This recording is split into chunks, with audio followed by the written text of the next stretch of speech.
Hi guys, Sourav pets লাভার channel নিয়ে ফিরে এলাম আবার ভিডিওতে। দেখুন আমাদের ককটেল পাখিগুলো। আমি কিন্তু কাজ দিয়ে এসে ওদের সাথে সময় কাটাই, তাতে আমার খুবই ভালো লাগে। এরা আমাকে যতক্ষণ না দেখবে ততক্ষণ ডাকতেই থাকে, আর এদের ডাকগুলো খুব সুন্দর। এরা খুব সুন্দর টকিং করে। দেখছেন এই দুটো বাচ্চা বড় হয়ে গেছে, ওতে রেখেছি। নিচে ফাঁকা আছে, নেক্সট বাচ্চাগুলোকেও উপরে দিয়ে দেবো। আর এই বাবা মাটাকে এই ছোট কেজ থেকে নেক্সট টাইমে আমি বড় কেজে সেট করব। দেখুন এতে আমার দুটো লুটিনো বদ্যি আছে হোয়াইট কালার, আর এতে আমার দেখুন ইয়েলো কালার আছে, আর একটা ব্লু আছে। ব্লুর সাথে হোয়াইটের ব্লু আর হলুদ আছে একটা। এতে একটা সাদা পাখি আছে, ডিমে বসে আছে। এরাও খুব শিগগিরই বাচ্চা ফুটবে। সব ঘটের ভেতরেই ডিম আছে। আর এই ঘটের ভেতরেও তিনটে বাচ্চা আছে, দেখছেন আপনারা। ভেতরে বাচ্চাটা দেখাতে চেষ্টা করছি। এই যে তিনটে বাচ্চা আপনারা দেখতে পাচ্ছেন ঘটের ভেতরে রয়েছে। এরা কিন্তু বাচ্চা হয়েছে যেহেতু খুব অ্যাগ্রেসিভ মুডে রয়েছে, কিন্তু আমার সাথে অনেক ফ্রেন্ডলি। ওরা চেনে আমায়, যে আমি রোজ ওদেরকে খেতে দিই, তাই ওরা কিন্তু আমাকে দেখলে ডাকাডাকি শুরু করে দেয়।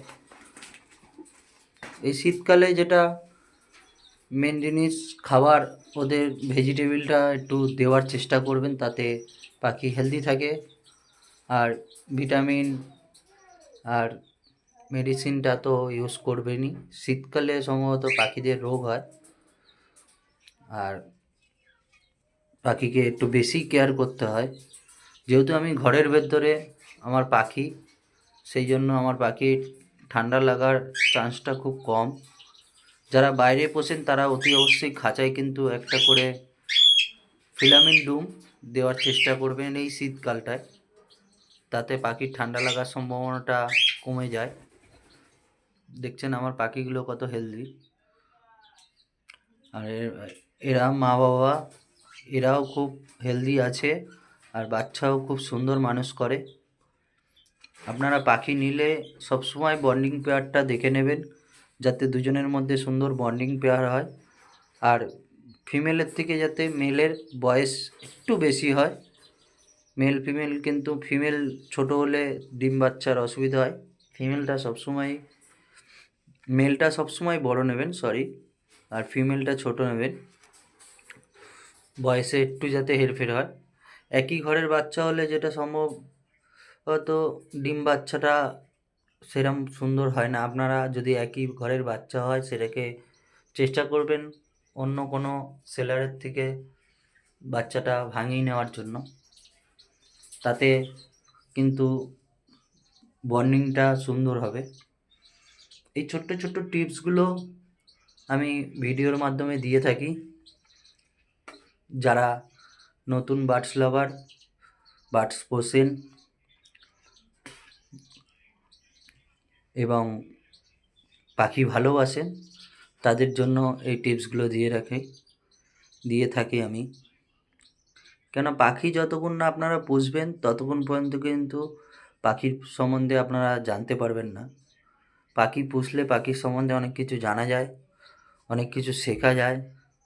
যাদের পাখি পোষার কোনো এক্সপিরিয়েন্স নেই, তারা অতি অবশ্যই এই ভিডিওগুলো দেখবেন। আমার মতন অনেক ইউটিউবাররা রয়েছে যারা ভিডিও ছাড়ে, এই ভিডিওগুলো দেখবেন। এই বলে আমার ভিডিওটাকে আর বড় করলাম না, আজকের মতন এটুকুই। আমার পাখিগুলোকেই ও গুড নাইট বলে দিই। Good night Kukumoni. আচ্ছা বন্ধুরা, একটা রিকোয়েস্ট আছে। আমার এই দুটো বেবি বড় হয়ে গেছে, এই দুটো বেবির এখনও আমি ঠিকঠাক নাম দিতে পারিনি। আপনাদের কাছে যদি কোনো নাম থেকে থাকে তাহলে অতি অবশ্যই আমাকে কমেন্ট করে জানাবেন, আমি তাহলে সেই নামটা দেব।